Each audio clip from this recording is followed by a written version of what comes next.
Penimbunan hampir 25 ton minyak curah oleh sejumlah distributor di Lampung dibongkar oleh Kementerian Perdagangan bersama Polda Lampung pada Sabtu lalu. Minyak curah itu ditemukan sudah dikemas ke dalam hampir 10.000 botol.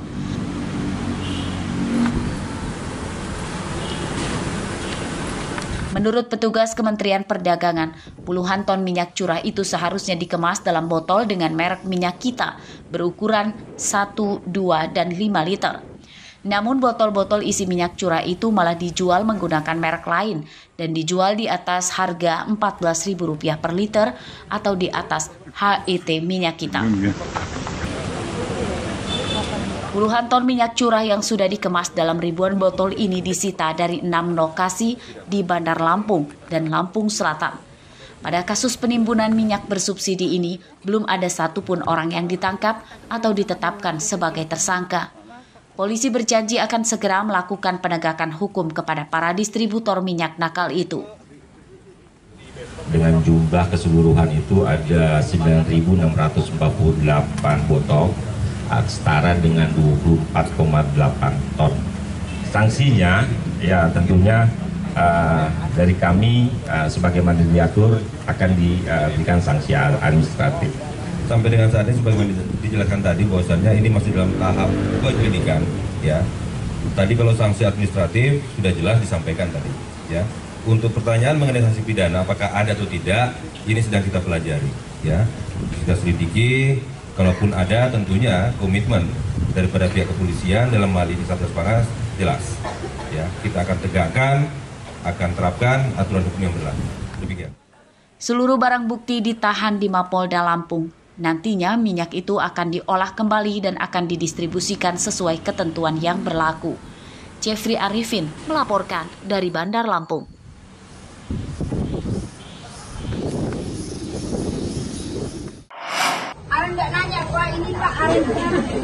Merespon kemungkinan kenaikan harga bahan pokok menjelang Ramadan, Kementerian Perdagangan berjanji akan memberikan subsidi kepada masyarakat.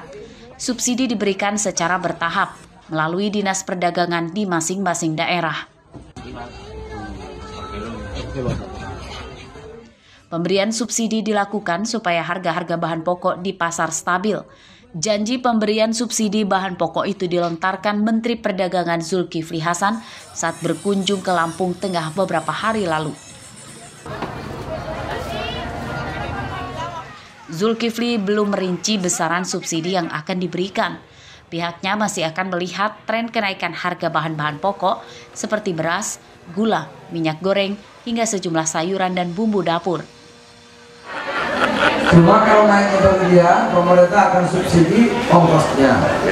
Misalnya bawang dari Brebes ke Lampung ongkosnya dibantu pemerintah, gitu, ya. Karena kalau lebaran biasanya naik sedikit. Ya kalau enggak petaninya kapan lagi itu ya boleh. Bawang, cabai itu biasanya naik, telur ya kan? Naik sedikit, ya. Kalau naik banyak pemerintah membantu subsidi. Warga berharap pernyataan Menteri Perdagangan Zulkifli Hasan di Lampung Tengah itu tidak hanya janji belaka, seperti saat ia menjanjikan akan memberikan subsidi harga kedelai impor kepada para perajin tahu dan tempe di Bandar Lampung pada akhir 2022 lalu. Subsidi itu untuk mengatasi kenaikan harga kedelai beberapa waktu lalu. Meski dinanti banyak perajin tahu dan tempe, subsidi pembelian kedelai yang dijanjikan Zulkifli Hasan itu tidak kunjung datang. Ari Susanto melaporkan dari Lampung Tengah. Saya setuju, saya akan perjuangkan nanti kalau dalam rapat Menko atau dalam rapat.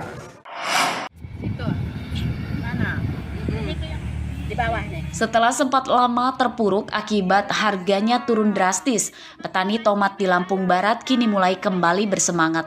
Harga tomat kini berangsur naik. Pada pekan ini harga tomat di tingkat petani Rp2.500 per kilogram.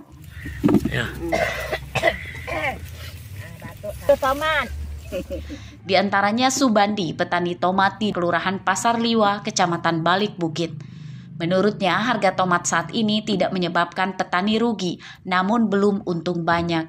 Subandi mengatakan harga tomat idealnya minimal Rp3.000 per kilogram. Ya alhamdulillah senang karena sudah naik, karena tadinya dari murah kan. Murah berapa? Dari 800 Bang, 2.500 ya. Sebenarnya kalau dari petani ini masih dipikir masih balik modal kalau tomat, tapi ya karena senangnya karena dari murah terus ada pergerakan naik, jadi senang. Petani tomat di Lampung Barat terpuruk sejak awal tahun 2023 lalu. Mereka frustasi karena harga tomat lama di kisaran Rp800 per kilogram. Mereka yang frustasi membuang tomat yang telah dipanen di pinggir jalan dan jurang. Ada juga petani yang tidak mau memanen tomat yang telah matang dan malah dibiarkan busuk di pohonnya. Rosandi melaporkan dari Lampung Barat.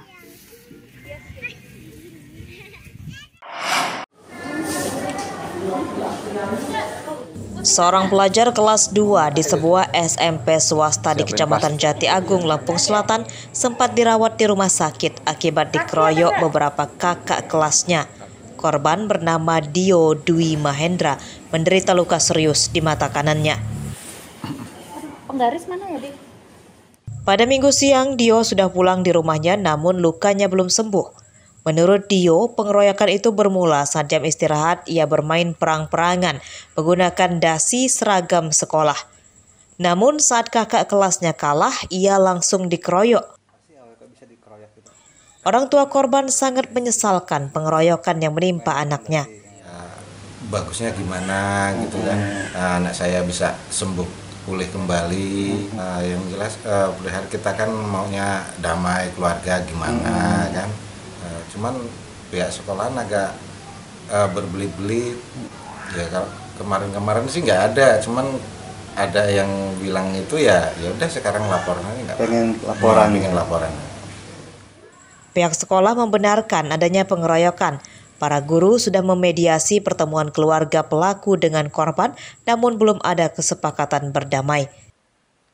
Jadinya kejadian itu di saat jam istirahat yang memang waktunya memang kurang lebih jedanya 20 menit. Dan kejadian itu memang murni dari sama anak-anak, karena semua posisi sedang istirahat, guru di kantor dan anak-anak bermain berangkat dari olok-olokan. Kasus pengeroyokan itu masih terus dicari penyelesaiannya. Namun pihak sekolah tidak akan menahan jika keluarga korban ingin melapor ke polisi. Arsadi Saputra melaporkan dari Lampung Selatan.